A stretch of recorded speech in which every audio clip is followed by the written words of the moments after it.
On your Thursday episode of Locked On Blue Jays, 18 innings and 0 runs for the Blue Jays so far against the Yankees, but everything's still fine in the playoff hunt, right? You are Locked On Blue Jays, your daily Toronto Blue Jays podcast. Part of the Locked On Podcast Network, your team every day. Hey, what's going on? And welcome to another episode of Locked On Blue Jays, part of the Locked On Podcast Network, your team every day. It is Thursday, September the 28th. There are 4 games remaining in the Major League Baseball season for your Toronto Blue Jays, and we are going to keep on holding our breath as the playoff chase winds down. I'm, of course, one of your hosts, Sean Woodley. I'm the host of Locked On Raptors and a very long-time afflicted Toronto Blue Jays fan. Also joining me is Mike DiStefano from Locked On Leafs, also a big-time Blue Jays fan who is feeling just dandy. You can find the podcast for free, of course, on your favorite podcast apps. Please go subscribe, follow, rate, review, etc., both on the audio feeds and on YouTube. Would love to see some YouTube subscribers as we have this little pop-up version of the podcast between now and the end of the playoffs. Would love to have you hanging out in there. And thanks for being along with us for the ride. Hopefully it's more fun than the last 2 games have been from here on out. Today's show is brought to you by Game Time. Download the Game Time app, create an account, use the code LOCKEDONMLB for $20 off your first purchase. Last minute tickets, lowest price guaranteed. All right, we're going to get into it on today's show, dig into the loss to Gerrit Cole, the soon-to-be Cy Young winner, and the Yankees in Game 2 of their 3-game set at home. We got some resetting of the playoff race to do after all the chaos that's going on in the AL West. Of course, with the Blue Jays losing a couple games, things getting a little bit more dicey playoff odds-wise. Still looking good for the Jays, but we'll examine what's up as the Mariners now head to Texas for a big series. And we'll finish off with a little game that Mike likes to play on Locked On Leafs called Cosign No Sign. It's a great time. We'll get to that at the end of the show and detail how it all works. But Mike, big takeaways last night. Gerrit Cole nearly Maddoxes the Blue Jays. 105 pitches, complete game, 2-hitter, 5 Ks. The Jays just up there hitting soft fly balls to Estevan Florial all night long. What were your big takeaways from this very, very grim, disappointing Toronto Blue Jays game in which, of course, Aaron Judge also featured heavily? They stink. The Jays stink. Jay Sherman up in the house. Love to see it. Oh, my God. They go – it's one of the biggest series of literally the season. Like, they're sitting here with a chance to clinch. If they would have been able to sweep this series or even win 2 games of this series – based on how things could have played out, out in the West, they could have clinched the playoffs. But they're making things very difficult for Jays fans here and for themselves, really. Going 2 straight games here, going 18 innings without scoring a run, with only getting like 5 hits. 5 hits. It's just not like that. That's not what playoff teams do. And this is against a non-playoff team. Like, I get it to the Yankees, and yes, Michael King, good pitcher, and Gerrit Cole, one of the best to do it. I understand all this, but like, this is a team that's trying to push for a playoff spot, and you can only muster up 5 hits through 18 innings, shutout, back-to-back games on your own home turf. Like, this is just not what you expect to see at this point in time for the Blue Jays, especially coming off of like a couple of weeks where you're thinking to yourself, okay, this offense is maybe starting to come around. They had a good outing in Tampa Bay, and you're thinking maybe we just, the bats have finally come around. No, they haven't. They haven't come around. It's just been the same old Jays. They give you, 3-4 days of, maybe there's something here, and then they just go back to being blah again. But I'll say this, and this is exactly how the season has gone. The second that people start to lose faith in the Blue Jays is when they turn things around. So maybe this is a good thing. They're getting their final, crappy play out of the way in these 2-game set. They're going to come in tonight, hopefully put up a bunch of runs for Chris Bassett, as they typically like to do for that guy. And hopefully this is where the bats come alive in the series. They win the game and then bring the magic number down to 1 at that point. So am I worried about the playoffs? Am I worried that they're going to actually blow this thing? not really. I think they're still going to get in to win one or two of these final games. Should definitely be a thing that the Jays should be able to get done here.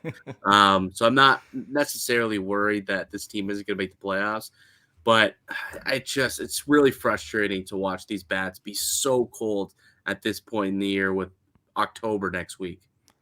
Yeah, I mean, look, it's every possibility they come out today against Luke Weaver, he of the north of 6 ERA, and completely kind of get back on track. You mentioned they often have great run support for Chris Bassett.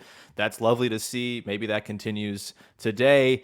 I still think, it's the continuous push and pull of this team that just feels like it's stretching me out like a piece of silly putty, where it's like, okay, you have a couple bad outings against Michael King and Gerrit Cole. Happens to the best of us, right? Like that's kind of the deal. They had a pretty good run of offense before that, but who are you probably going to be playing in the playoffs when it comes to opposing pitchers? It's really good pitchers. And if you can't get it done against the very best, then, as great as the defense and pitching has been, obviously last night it kind of got away from them a little bit, thanks to Aaron Judge. We'll have more on Aaron Judge and cosign, no sign, by the way, a guy who just continually makes me scared whenever he walks up to the plate. I hate it. But yeah, if you can't get it done against the sort of cream of the crop, who do you think is waiting for you in the playoffs? The Minnesota Twins, if you end up playing them in the first round of the playoffs, they have a loaded pitching staff. Sonny Gray is probably number 2 in the Cy Young conversation, right behind Gerrit Cole. They have Pablo Lopez, who's I think second in strikeouts in the major leagues, behind Kevin Gausman. Like this is the world in which really good pitchers are going to be throwing you really good pitches, and all the great defense and pitching in the world isn't going to do a whole lot if you can't scrape runs across the board. I guess find solace in the fact that they don't have to face Gerrit Cole again. He is the best there is, but certainly doesn't leave you feeling awesome. And I always really struggle, Mike, with this last week of the season because everything feels magnified. Everything feels like a big deal. Obviously, the bigger picture of the team over the course of the full season isn't as grim as the last 2 games have been, but the timing of it all and the urgency that's kind of seeping in here with the playoff race makes it feel all that much worse when they lay a stinker like they have the last 2 nights, right? Yeah, absolutely. And like you just look back at last night, the guy legitimately, Gerrit Cole, was 2 Brandon Belt hits away from a perfect game. Yeah. Like it's just the Jays just cannot seem to muster up any offense right now. It's really tough to watch, tough to see. But look, there's still time to turn it around, I suppose, with 4 games to go before the playoffs. And look, for whatever reason, I don't even know why this happens. It's so bizarre, but it's true. They say once the playoffs start, it's a new season. Everything, all the stats get wiped clean. Ask the Phillies of last season if that's exactly true. It is. Yeah. And it very well, though they've struggled all season long, for whatever reason, the mindset always changes come playoff time. And, it works the opposite way too, right? Where a team could be red hot going into the playoffs. A player could be red hot hitting 320 over his last, 45 at-bats, and then all of a sudden gets to the playoffs and he's striking out a bunch. Like it always happens that way. So just got to get into the dance here, man. Win tonight, and then win one game at least in that Rays series that's coming up, and call her a day, right? Just get yourself into the dance, and hopefully from there, whoever they play, whether it's Minnesota, whether it's Tampa Bay, you just kind of wipe the slate clean and you start from scratch again and you just look at this really talented roster and think to yourself, okay, what should they be? How should they be operating? What their potential ceiling is right now. So remember, they came into the year thinking this is a World Series caliber team, and they should still be considered that if everyone can hit to their potential and if the pitching can continue to do what they're doing, they should be considered a World Series caliber club. So it just gotta take care of business, get into the dance, and hopefully things can turn around the next week. Yeah, you sneak in like it's baseball. The playoffs are weird. They're dice rolly. They don't make any sense. And they could certainly come up on the upside of that not making sense, a little roulette wheel spin. But yeah, hard to feel great about that after the last couple of games. We're going to come back on the other side, speaking of the playoffs and trying to sneak in. We will reset the playoff race. Before that, however, we should tell you about our dear friends over at Game Time. This is the time of year you want to be buying tickets for stuff, whether it's Blue Jays playoffs, whether it's preseason for the Leafs or the Raptors, or the regular season for the Leafs or the Raptors. Now is the time to go get tickets, and you shouldn't worry about having where you're going to buy your tickets, how you're going to get your tickets, what the tickets are going to cost. With Game Time, you can have all of your questions answered very easily in their lovely, wonderful app. Game Time is the only ticketing app that gives you complete peace of mind with your purchase. You can see the view from your seat before you buy, so you know exactly what to expect when you arrive. You're not going to be sitting behind some post or something like that, looking like a fool for buying the only ticket in the building that isn't very good. All-in prices show your upfront total as well, so you're not getting a whole bunch of fees on the back end. You can buy tickets in seconds with just 2 taps, and they have deals on tickets right up to the start of the event, even an hour after it starts. It's the place to find last-minute tickets, and it's not just for sports. You can do it for comedy, theater, concerts, and on down the list. Download the Game Time app, create an account, and use the code LOCKEDONMLB for $20 off your first purchase, and take the guesswork out of buying tickets with Game Time. Terms apply. Again, create an account, redeem the code LOCKEDONMLB, LOCKEDONMLB. I'm good at spelling for $20 off. Download Game Time today. Last minute tickets, lowest price, guaranteed. All right, Mike, let's continue on here. Your first listen today. Thanks for being along with us, the Locked On Blue Jays faithful. You're with your new hosts, Sean and Mike. Just a heads up, we had a couple of comments yesterday asking about Craig Ballard, the previous host. Craig's fine. Craig's good. It was just something he couldn't quite juggle with his day-to-day work responsibilities anymore, and so we are stepping into pinch hit for the rest of the season. But Craig's good, if that was a concern for everybody. We all love Craig, and hope he's doing well, and wish him best of luck. Okay. Let's continue on here. Let's reset the playoff race quickly. The Blue Jays now, per Fangraphs, have themselves a 90-point reading. It's hard. A 90.1% chance to make the playoffs. Still feeling good. Still, you know, the fact that the Mariners and Rangers continue to play each other. The AL West just kind of all beaten up on one another in a triangle of kind of mediocrity. All of that is helping the Blue Jays' cause here. Of course, they beat Tampa 2 out of 3 times last weekend. They face Luke Weaver today with Chris Bassett on the mound. You got to feel pretty good about that. What is your level of concern if we're gonna rank this 1 to 10 on just 10 being the oh my god, the world is melting down? It is the 7-game loss. What year was it that this happened? It was before I was born. 86, 87, whatever it was, when they had the 7-game losing streak to miss the playoffs after sitting pretty. 85. Sorry, I'm too young for this. But I'm younger than you, so. Yeah, if 10 is oh no, this is happening again. 1 is everything's going to be fine. Where are you at as far as just your temperature level of fear when it comes to missing out on the playoffs? Again, 90.1% chance of getting in there. Weird things can happen to cut into that number every single day from here to the end of the season. But how you feeling, Mike? Yeah, well, it was, 96 yesterday, so it already dropped 6% overnight. You know, I'm pretty low, to be honest. I'm not that worried because the chances are still very high. They should be able to gain a win. I mean, I don't see them going on a 6-game losing streak to end the season. That would just be terrible if that did happen. And this would be this would be 18-wheeler off a cliff bad if that were to be the case, to use an old Leafs reference here with the Blue Jays. But, I mean, you look at last night, they got some help, I guess, with the Mariners losing out to Houston. So, there was that, and so that allowed them to stay pretty much intact with where they were at in the wild card race. And then 2 games clear of Seattle for what it's worth. Yeah. And I think that's really what you're concerned about. I don't think they care whether realistically they probably would prefer to be the 3rd wild card spot and play Minnesota as opposed to Tampa Bay. Is that true? The Rays are busted right now. Yeah, but the Rays have always been a problem for Toronto. I know they went down, they won 2 or 3 at the Trop, just last week, this weekend, but they always struggled down at the Trop. So if you have to go there and play 2 or 3 games, I don't know how much I love that. I have no desire to see the Blue Jays go up against Pablo Lopez and Sonny Gray back to back. Well, I mean, bring on the Rays. I say, regardless, totally a thing that could come back and bite me. I don't think they care. I don't think they care who they play ultimately, whether it's if they end up in the 2nd wild card or the 3rd wild card position.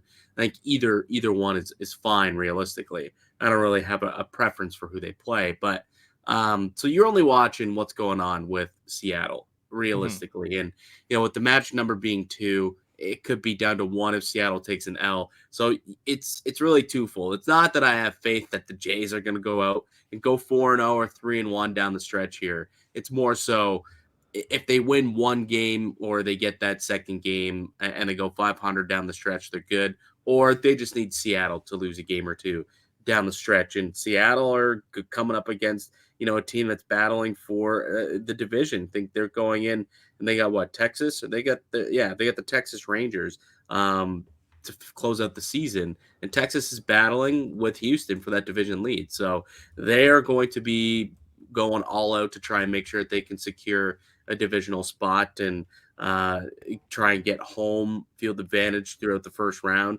So they're going to be going all out and probably take a couple of games against the Seattle Mariners. So for me, it's not necessarily that I got faith that the Jays can get it done. It's that I got faith that they can win at least one game, and then probably Seattle, unfortunately, is going to have a tough go down the stretch here, and the Jays will be able to limp in. So I give it a 4 out of 10. Oh, that high. Interesting. Yeah, I mean, that's not high. Do you think that's high?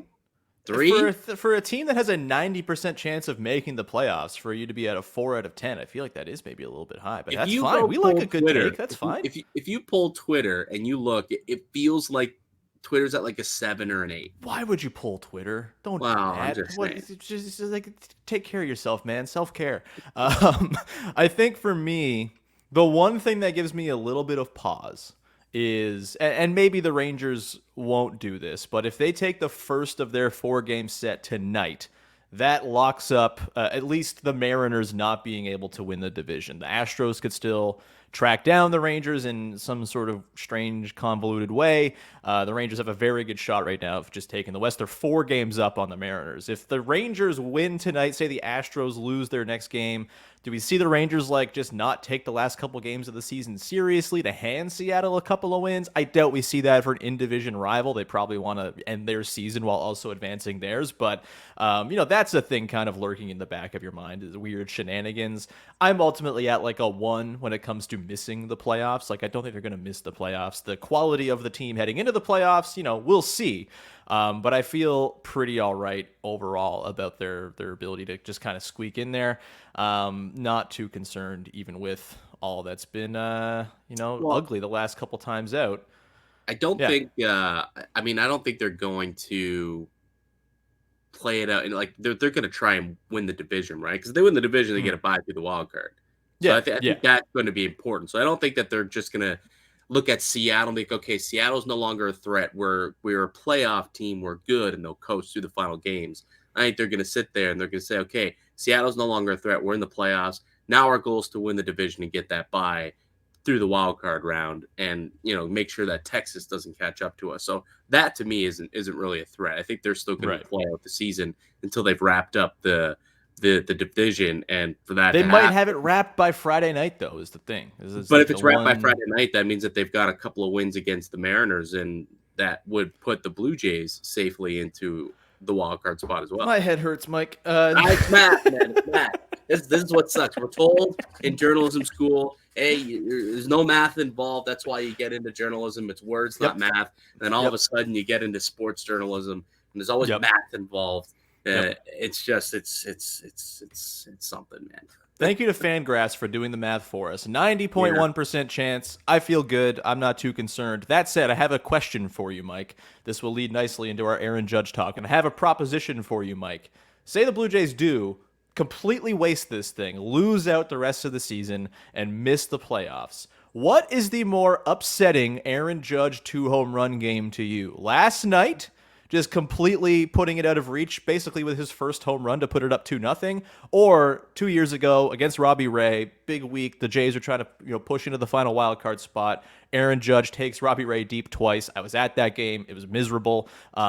Just no thanks. What is the more damaging and sort of upsetting, the Aaron Judge 2-homer game that will leave you the saddest if, in fact, this is the beginning of a season-ending slide for the Jays that sees them miss the playoffs? Was that the year where they tied the wild card and missed out?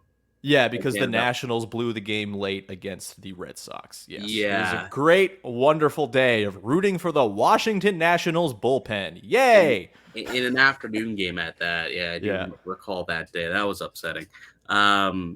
Geez, they both both is the answer. Like I don't, both of them. If they both ultimately cost the team a playoff run or a playoff spot, like it's equal, I suppose. So having to choose is difficult.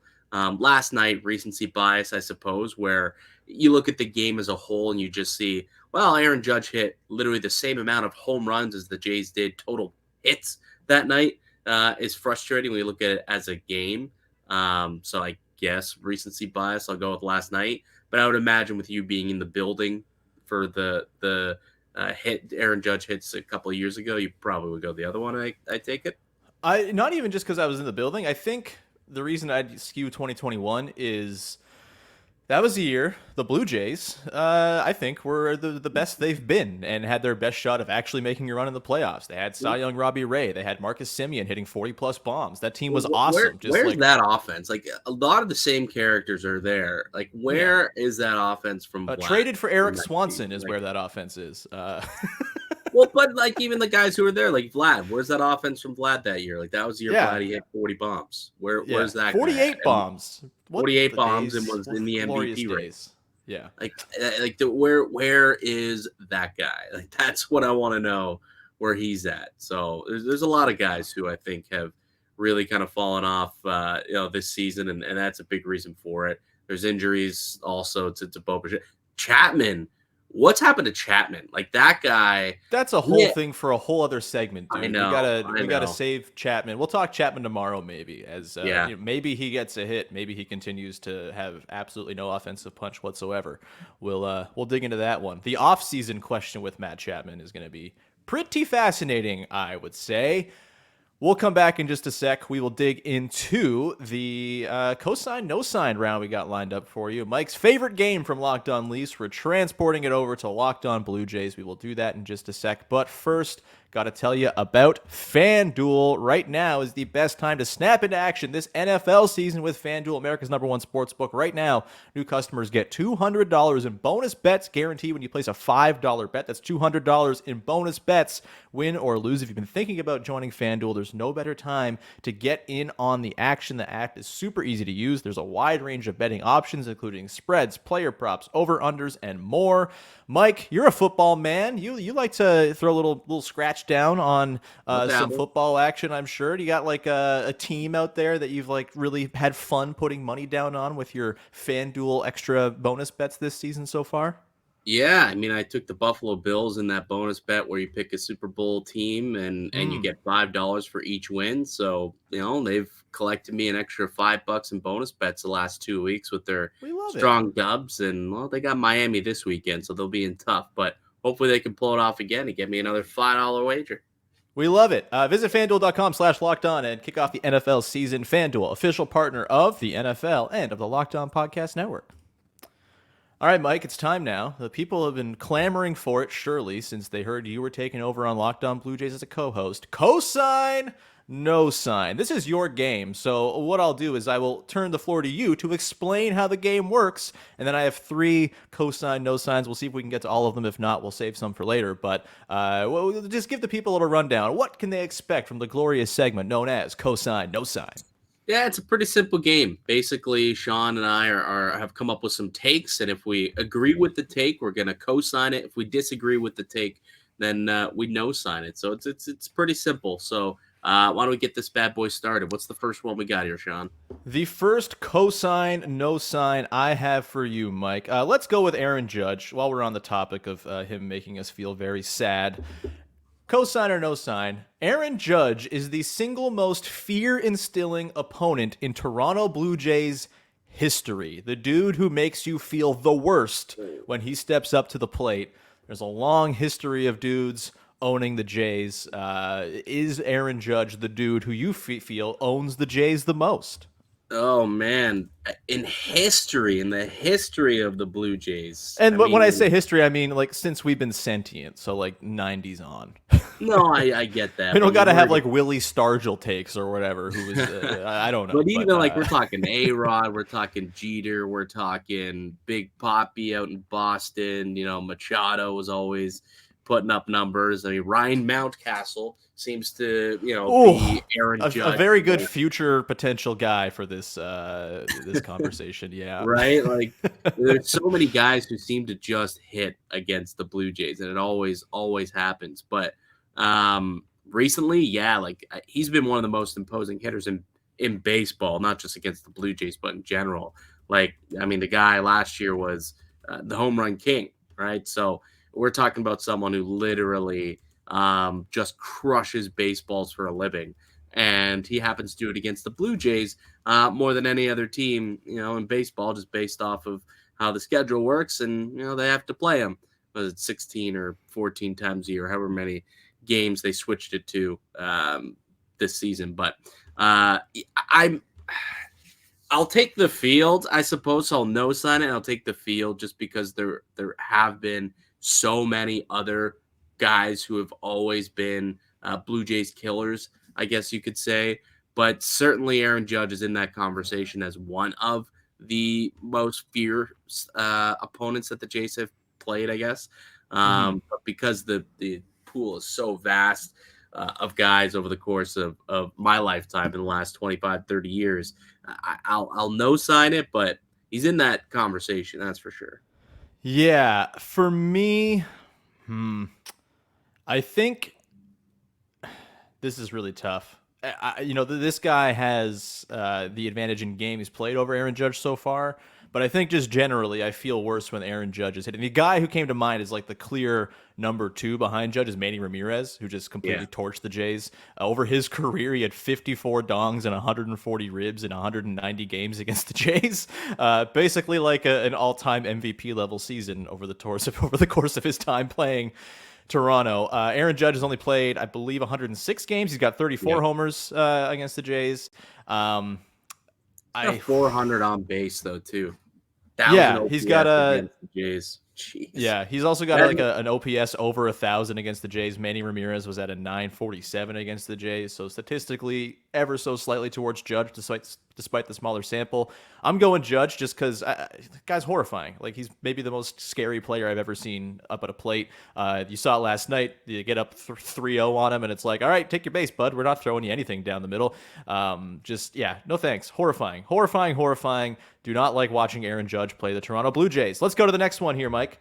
Cosign or no sign? Jose Berrios should be the Game 2 starter for your Toronto Blue Jays. We figure Kevin Gausman gets Game 1. I feel like it's up to Berrios or Bassett for Game 2.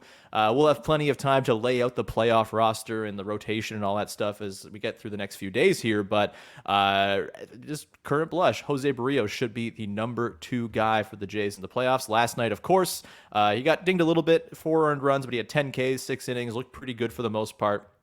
Pretty efficient as well, does 89 pitches in those 6 innings and finishes the season with a 3.65 ERA. He was very good this year after being really, really bad last season. Jose Berrios, number 2 starter. What you got?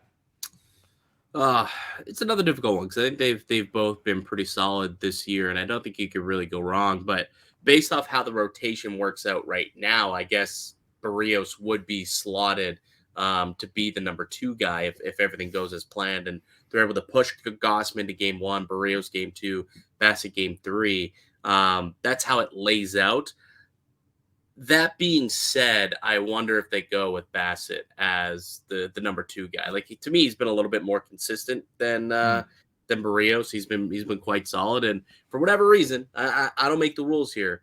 They seem to always put up offense for Chris Bassett. So if you really need some offense, like that's a guy who they're willing to put some runs up on the board for. And he's pitched really well. Like, I mean, Chris Bassett's a dude who they signed this offseason, coming in from New York, and they were hoping that he could be a big player for them this year, and he has been, right. 3.70 ERA over 192 innings. He's pitched 174 Ks. So he's a guy who's definitely been pretty solid for the Blue Jays this year. I want to no sign it and go with Bassett, but just based off of scheduling and honestly, it feels like the Blue Jays are very meticulous when it comes to following schedules like this. It feels like it could be a Berrios start, so I'm actually going to co-sign it. I'm gonna revert a little bit and co-sign that Berrios will probably get game 2. No, I'm not sure about the rules of the game. Am I allowed to no-sign my own statement? Is that allowed? Okay. Yeah. I think I'm going to no-sign my own statement because I think, I don't know what the hell is going to happen this weekend. What if they get to the last game of the season and they need to win? I don't think that's going to happen. The odds suggest it won't, but I think it would be Berrios' day to go Sunday after pitching Tuesday. So maybe he gets the call in that game. Maybe they don't want to burn Gausman for that game. Maybe they have to burn Gausman for that game because it's do or die. Well, if it's do or die, it's Gausman. If it's do or die, it's 100% Gausman. Oh, God. And then you go into the playoffs with Gausman maybe not even being ready for your first-round playoff series. Let's hope it doesn't come to that. Let's assume they get in normally and aren't down to the wire. I think I go Bassett just for the change of pace after Gausman throws gas for however long he's going to be in. You come in with Bassett and his weirdo ball for the next one, and then you have Berrios sort of more in between. I feel like the whole rotation's kind of built on the idea of all these guys are very different. Good luck figuring them out. And so maybe the sort of offsetting of Gausman to get back to Bassett and then bring him a little bit more of a gas approach and Jose Berrios for game 3. Maybe that's the way to go. But, I could go either way on it. Let's go one last quick one here. And we can certainly examine this a lot further, probably on Monday's episode as we lay out the playoff roster. But cosign or no sign, Trevor Richards should not be on the playoff roster for the Toronto Blue Jays. It's been a rough go for Trevor Richards after an awesome season, 14 earned runs in 9 2/3 in the month of September. He has been getting just completely battered around all over the place. He had a couple of clean outings against New York and Tampa in the last couple of weeks, but it's been a pretty rough scene for Trevor Richards throughout the month of September. Can they afford to have him on the playoff roster? Cosign, no sign. He should not be there. Oh, gosh, I am going to. I might have to co-sign this, man. I think he's pitching his way off of the roster because you're getting to a point where, also you're going to have to take a couple of your starters and put them in the bullpen, which means somebody from the bullpen is going to end up falling off this playoff roster. And potentially you could look at, a guy like Nate Pearson, who's might be working his way into a full-time bullpen role with this group. I've been rough for him lately too, though. Well, yeah, but it's Trevor Richards has been even rougher. Jay Jackson, who pitched the other day, he potentially could be working himself into a bullpen role. Yeah, I just there's not a lot of faith in Trevor Richards. So when you're coming down to it on the playoffs, is he someone who you are going to look at if you're in a leverage situation, which they're always high leverage situations in the playoffs where it's pretty much you got to win every game there and every pitch matters. How much trust, how much faith do you think John Schneider has in Trevor Richards? I don't think a whole lot right now. I don't as a fan. I'm sure most fans would agree. He's been awful of late. So for that reason, you don't even feel like you would have trust if you have to put him in a game. So for that reason, I'm gonna. Was it that he will or won't be on the roster? He won't. He should not be on the playoff roster. Yeah, I'm gonna co-sign it. He shouldn't be. There's just not enough trust for him to perform. Yeah, I think I'm with you. Obviously, he has the really good sort of reverse splits, a 3.69 ERA against righties this season. The changeup works really well against righties when it's on. He's been absolutely torched by lefties. You don't want to have a position where he's in a game. You got to have him in there for 3 batters and a team puts in a lefty pinch hitter or something like that, or he just comes up against a lefty in his regular run of coming into a game. So you got to be very careful about how you deploy him right now. And I think there's probably just a bunch of better guys to have on the playoff roster than Trevor Richards right now. You assume, as good as Hyunjin Ryu's been for a 3-game playoff series, I can't imagine he's going to be on the playoff roster. You're going to have Kikuchi likely in the bullpen if you're going to roll with Gausman, Berrios, Bassett as your 3 starters in a theoretical 3-game series. And then from there, you've got 9 pitching spots to fill out. If we assume Ryu's not going to be on the playoff roster, you got Romano, Swanson, Hicks, Meza, Green, Garcia.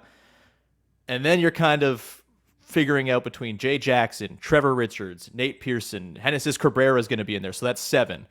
So you're basically picking 2 of Richards, Jackson, and Pearson. And right now, I mean, recent results and just sort of in terms of like the gas that Nate Pearson brings to the table, I might honestly skew towards Pearson and Jackson getting the call ahead of Richards for a playoff series. It sucks. Richards was awesome for a long stretch this season, but he has hit the skids at pretty much the worst possible time for him and for the team. And so I am going to co-sign my own statement and say that he should not be on the playoff roster. Of course, things can change. Dudes can get blown up over the weekend. We will have a full playoff roster breakdown going into Monday. So keep an eye out for that. That's going to do it for today. Mike, thanks so much for hanging, buddy. You got anything you want to promote for the good people out there?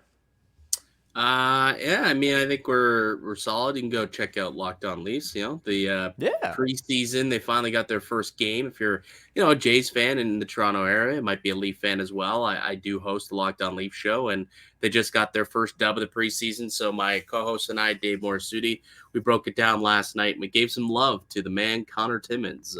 Hell yeah. Yeah, he had a great game the other night, so you can go check that out. We also played Cosign No Sign on Locked On Leafs today. So if you loved this, double dose. Locked On Leafs is the place for you. You can go check out Locked On Raptors, of course. I'm the host of that show. Weird day yesterday, as it seemed for the whole week that Damian Lillard might be a Raptor. Now he's a Buck, and the Raptors have a weird roster left over that makes very little sense. We will break it all down on today's episode of Locked On Raptors, so go check that out, and we will leave you here. We'll talk to you again tomorrow after, hopefully, the Blue Jays beat up on Luke Weaver, but TBD on that, considering the results so far against the Yankees. Until then, thanks so much for hanging. We'll talk to you then. Bye-bye.